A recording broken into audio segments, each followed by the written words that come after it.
السلام عليكم ورحمة الله وبركاته. عاملين ايه يا حبايب قلبي؟ يا رب تكونوا بخير وبصحة جيدة ان شاء الله كده وتكونوا في احسن حال باذن الله. طبعا النهارده ان شاء الله روتين عادي كده النهارده ايه باذن الله. قلت هعمل ايه؟ هطبخ لاولادي. قلت لهم يعني هجهز لهم فطار باذن الله. قلت لهم اعمل لهم فاصوليا ولحم ورز، يعني هي حاجات على الماشي كده. وان شاء الله باذن الله هلم الفرش بتاع الخداديات بتاع الانتريه اغسلها.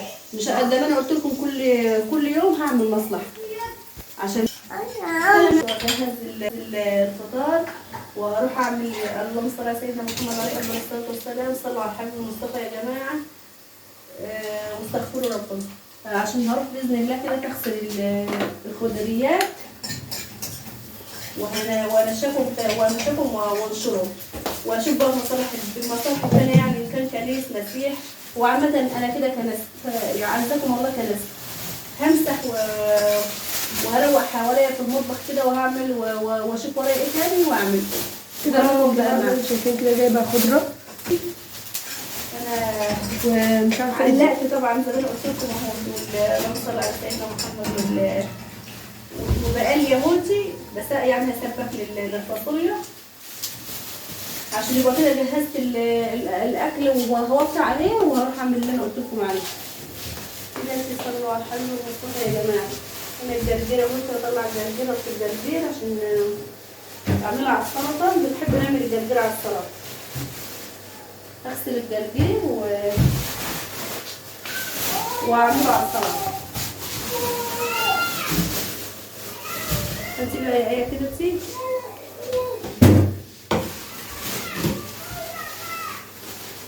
دي الطماطم يا جماعه هيتي. صلوا على الحبيب يا جماعه.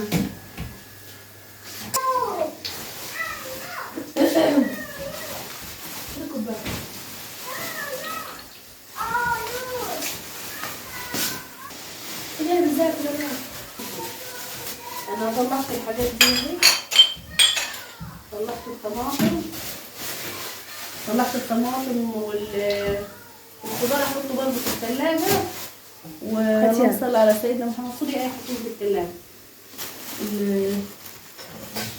ما تحسوش بقى يا جماعه تحطوا بقى. طلعت حاجه السلطه؟ طلعت حاجه السلطه. لا الطماطم والحاجات دي انا طلعت غسله الطماطم وهيك اغسل بس الخضره والجرجير. صلوا على الحبيب المصطفى يا جماعه. اللهم صل وسلم وبارك عليك يا حبيبي يا سيدي يا رسول الله. ما تنسوش بقى لايك واشتراك في القناه.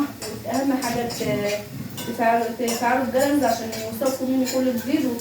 اهم حاجه بقى يا جماعه الصلاه على الحبيب المصطفى. سيبكم من كل ده.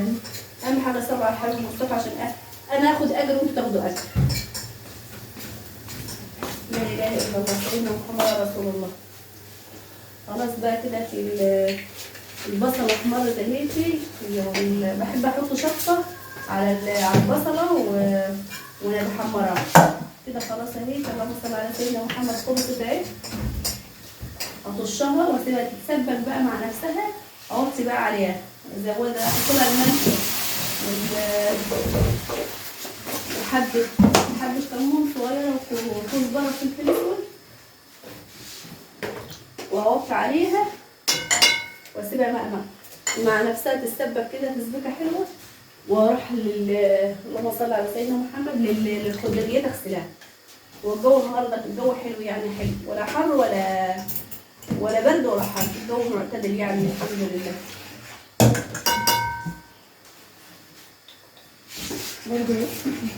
لا اله الا الله. تحطوا لنا بقى لايك وتشتركوا في القناه عشان نكبر بقى بيكم. تمام ماشي. انا تحت جبت الموتور ومن فوق وتبدا بقى هي تقشره. لما تخلص حاجتها تقشره براحتها. جبت لها توميه يا جماعه.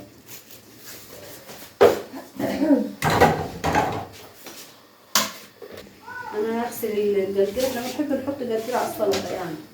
واجيب بقى اللهم صل على سيدنا محمد البريل وادعك شويه المعينات دول واخش اكمل بقى عشان اسيب المطبخ نضيف. دي سبانخ دي ولا جرجير؟ جرجير باين. احط لها حبه خل كده فيها عشان تعقم الخضره عقبال ما اروق المطبخ اروق الحوض. بصوا بقى كده الحوض اهوتي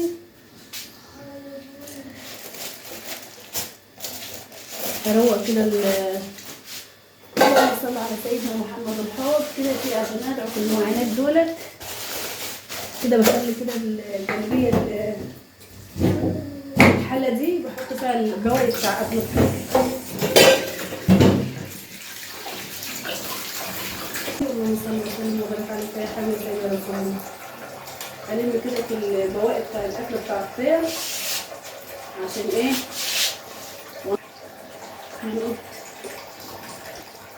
بصوا بقى كده يا جماعه. هنضف كده الحوض. حاطه هنا الحله دي كده بحط فيها البواقي بتاع بواقي الاكل بتاع الفطار كده بحطه في الحله دي عشان يبقى كده جنبيه حواليا كده نضيف. هنضف بقى الحوض. انا هاخد مواعين ديتي عشان المواعين دي كانت كل حاجه في الحوض جنبيه وكل حاجه ايه في المطبخ كده حواليها نضيف. هناخد حبه المواعين دولت واروح اللهم صل على سيدنا محمد. هنكمل ايه اللي انا قلت لكم عليه يا جماعه. اغسل الكوبايات واخلصها وامسح بقى اشوف هنعمل ايه تاني. نكمل بقيه الاكل.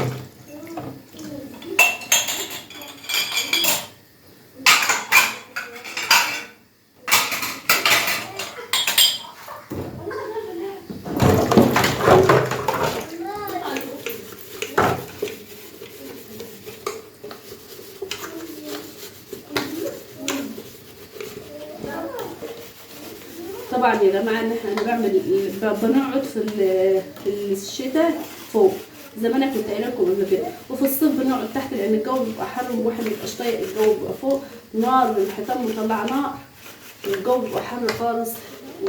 فتحت طراوه يعني كده ورطوبه حلوه. فاحنا بنقعد ايه في الصيف تحت والشتاء الجو بيبقى جميل فوق. فانا طبعا بطبخ واعمل كل حاجه هنا. فالمطبخ ايوه ضيق بس الحمد لله حلو احسن من ما فيش خالص يعني. وفوق المطبخ واسع وجميل بس برضه الحمد لله نحمد ربنا على كل حاجه. احنا احسن من غيرنا بكتير برضه الحمد لله على كل حاجه.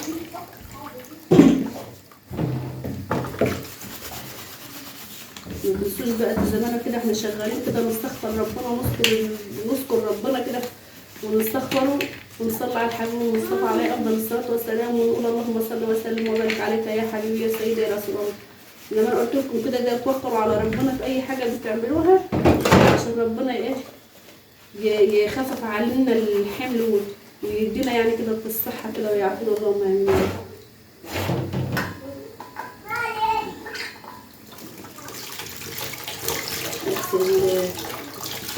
حبه المواعين مش قليلين يعني مش كتار كده فيها واظبط الحوض.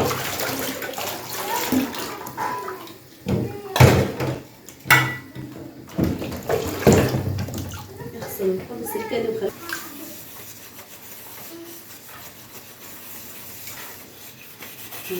ادعكم بلحكه حلوه كده. بحب المح كده المواعين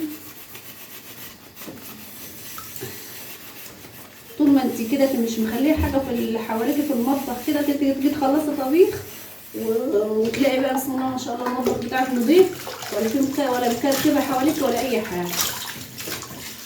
يعني مش تقعدي كل شويه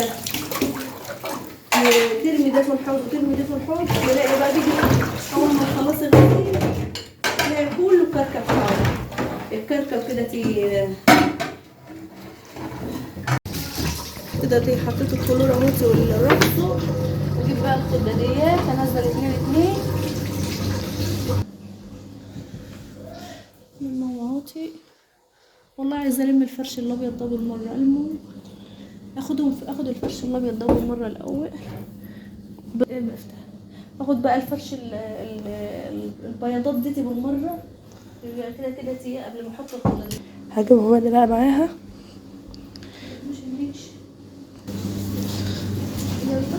حطه في الارض حطهم في الارض كده تغسلوا. مع السلامة. هجيب بقى البيضات دي حلوين اهو.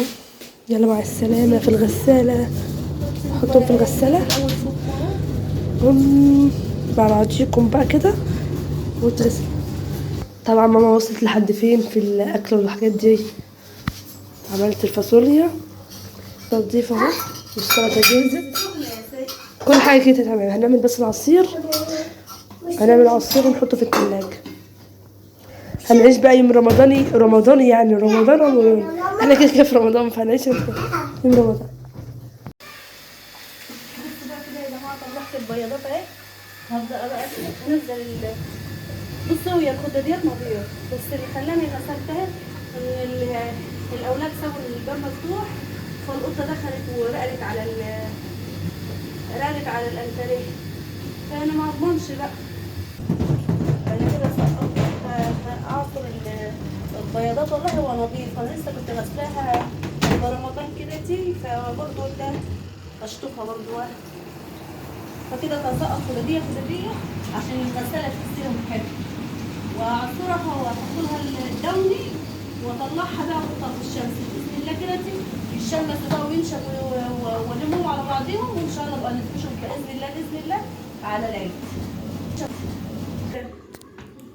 بصوا بقى يا جماعه، انا قلت قبل ما الخضريه تتشطف هعمل السلطه وهركنها. بصوا اللهم صل على سيدنا محمد. احنا النهارده والله العظيم ما طولنا عيش.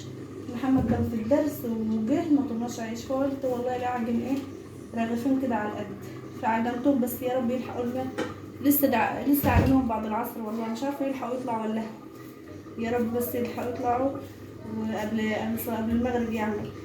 هخلص بس ان شاء الله. اللهم صل على سيدنا محمد. اللهم اني وكلتك امري فانت خير وكيل. اللهم المستعان على كل حال. ربنا يسهل كده يا رب والمصلحه تتقضى على طول. هو كان في الدرس عشان كده ايه ما طولناش، وانا نسيت خالص حكايه العيش دي بصراحه. مش حكايه نسيت، انا قلت العيش فقلت محمد في الدرس لما يجي يجيبه، فما جاش الا ايه الا بعد العصر. فاضطريت بقى ان انا اعجن رغيفين كده على القد. والله عجنت كده تيجي كيلو ونص دقيق، قلت على قد هم رغيفين على قد الفطار والسحور بس النهارده بس. استنى اللهم صل على سيدنا محمد. الحمد لله على كل حال. دماغي صدع خالص ليا كده قفلت على شهر. والله ده الصداع مركشني، صداع نصف بقى، مره من الناحيه ده ومره من الناحيه ده. ربنا يشفينا ويشفي كل مرضى مريض يا رب. اللهم امين يا رب العالمين. بصوا بقى كده اللهم صل على سيدنا محمد. الاطفال بسم الله ما شاء الله في الشارع شغالين من اول رمضان، والله بيحتفلوا برمضان ودلوقتي بيحتفلوا بالعيد. شغالين بقى صواريخ، عمالين يضربوا صواريخ في الشارع. ربنا يفرح الناس كلها، اللهم امين يا رب. يفرح الشعب المصري كله، الشعب والعالم العربي كله والامه الاسلاميه كلها يا رب. انا حاسه ان الخضره كتير عن السلطه، بس انا بعمل يعني ايه حبه قليله يعني كده، عشان لما بتقعد بيبقى مش حلوه، بيبقى طازه كده، طازه بطاز. وطبعا برضه الواحد لازم يكون حريص، لان كل حاجه دلوقتي غاليه وربنا يلطف بينا. هاتيلي حبايه طماطم تاني، حبايه كبيره كده عشان حاسه ان الخضره كتيره قوي عن الطماط. انا حاطه فيها هي اللي مكترها الجرجير. انا بحب احط فيها جرجير لان الجرجير حلو خالص. جزرايه صغنونه كانت عندي في التلاجة فقلت اخرطها. وبرضه عندي بنجر، هجيب بنجر واخرطه عليها.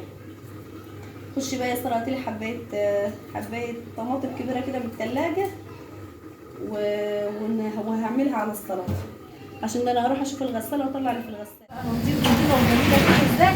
هحطهم برضه في الشمس ينشفوا واخدهم احطهم بقى، مش هفرشهم دلوقتي ان شاء الله باذن الله على العيد. بس انا زي ما انا قلت لكم كده كل مدى بعمل حاجه عشان ميبقاش الحاجات تقيله عليا، لان انا بمسك البيت فوق وتحت. بصوا يا جماعه بفرمه يعني بنغسل كل حاجه فيه. هي دي احنا بقى زي ما احنا اتعودنا، وهو برضه يعني فرحه برضه بالعيد وكده. يا جماعه ريحه الغسيل اساسا تفتح نفسك على انك تغسلي وتتشجعي. وشايفين زي ما انتم شايفين الميه نضيفه كيف، الميه نضيفه جدا يا جماعه. القران بتاع المغرب شغال. انا خلصت الاكل تحت وكنسه ومسح وغسيل وكل حاجه. بس هقطع واولع الفرن. اساسا ما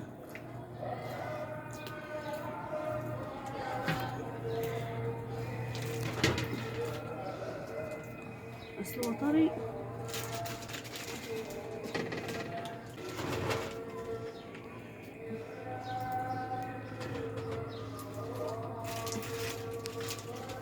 بصوا انا بقطعهم كده عشوائي يا جماعه عشان والله الوقت عمل خلص علي، بس الحمد لله كويس برضه. انا اشوفوا عجنهم بعد العصر بكتير. انا كتر خير برضه كويس ان هم طلعوا في الوقت ده، لان انا عجنهم بعد اذان العصر بكتير يعني كويس. القران بتاع المغرب شغال اهو، ان شاء الله باذن الله باذن الله هي بتعمل على طول. بصوا اهو انا ما رضيتش اقطعهم بميه لان هو طري خالص، فقلت ايه اقطعهم بدقيق. هو اهم حاجه بس ان هو يقضونا في الفطار بس والسحور.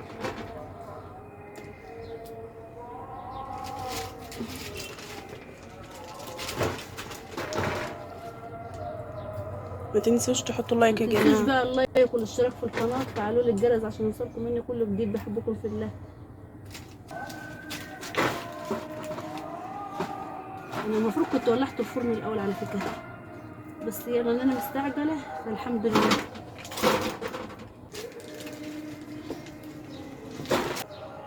تمام.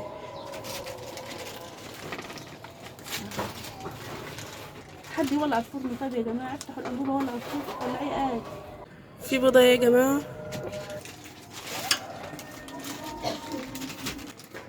تخافيش، صغير او متاكل.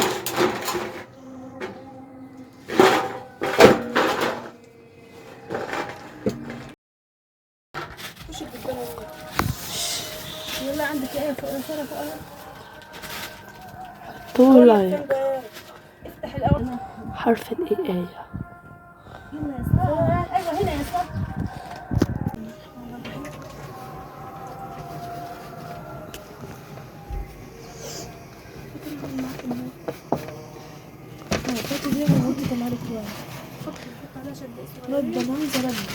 دي جديدة يا جماعة، شايفين؟ بسم الله الرحمن الرحيم. استنى محمد بين ده تحت. محمد عمالين ده يا جماعة، احنا عاوزين ننزل. الفرن شغال حلو قوي بس ما شاء الله. على فكره العيش كان عايز يستريح شويه. عايز يروح يسلم. حط لي ده بسرعة عشان نلزق في ايه. حطي بقى حطي ما انت ارميه كده على. شوفي سارة بتعملها ازاي. طب سيبي امسك كده بنت اخوك بين ده يا. طب انا اعمل ايه؟ دي بتنزل من تحت، شوفي شوفي الدقيق كله نزل تحت. ما عشان كده بقى. طب حطي رد.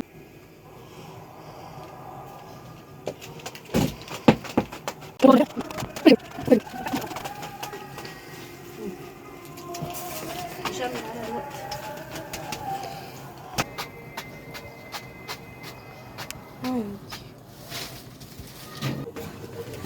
ماشي.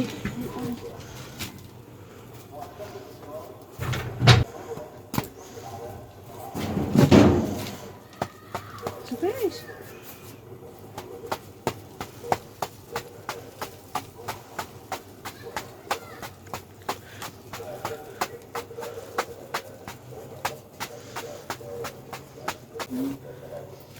بيبدأ.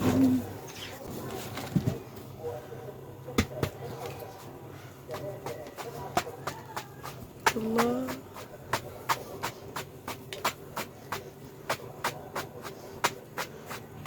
دوس عليه من الناحية دي عشان يقب، صح؟ عشان يقب دوس عليه.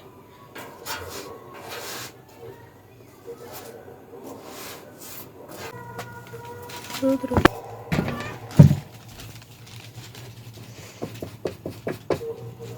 بصوا ده يا جماعة، بصوا واعملوا. الله اكبر عزك بالله.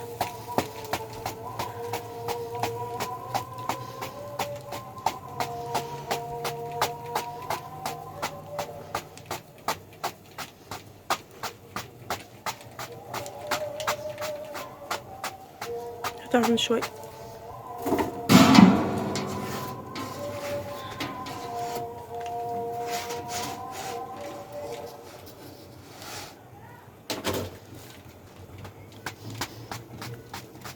ما هي البلطة عالية عشان الماء بيتحرق، صح؟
حتى نعمل دي بقى.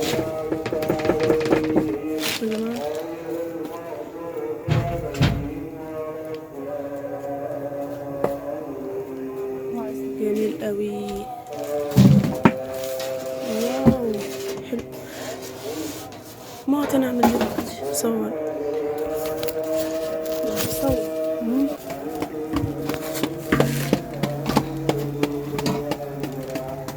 سارة بترد حاجة. يلا والنبي يا سارة مش وقته ده. الفرن فاضي يا سارة. الأكل عنا خلاص خلصت العشاء ونزلنا على أذان المغرب على طول. بعد صلاة المغرب على طول. نحط الأكل. طبعا احنا فطرنا والعصير اهو. بسم الله ما شاء الله يا جماعة، تحفة قوي ما شاء الله بجد. ده حلو. اخد دوت عشان نفطر بيهم. هاتيهم بس كده. طبعا في تاني هنحطه بس ثواني.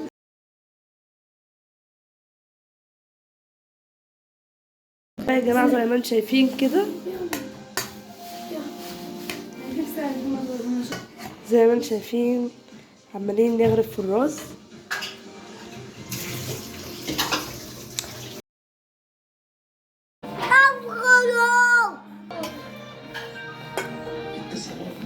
بقى كان فطار النهارده وكان روتين النهارده. يا رب يكون افدتكم بحاجه، والسلام عليكم ورحمه الله وبركاته.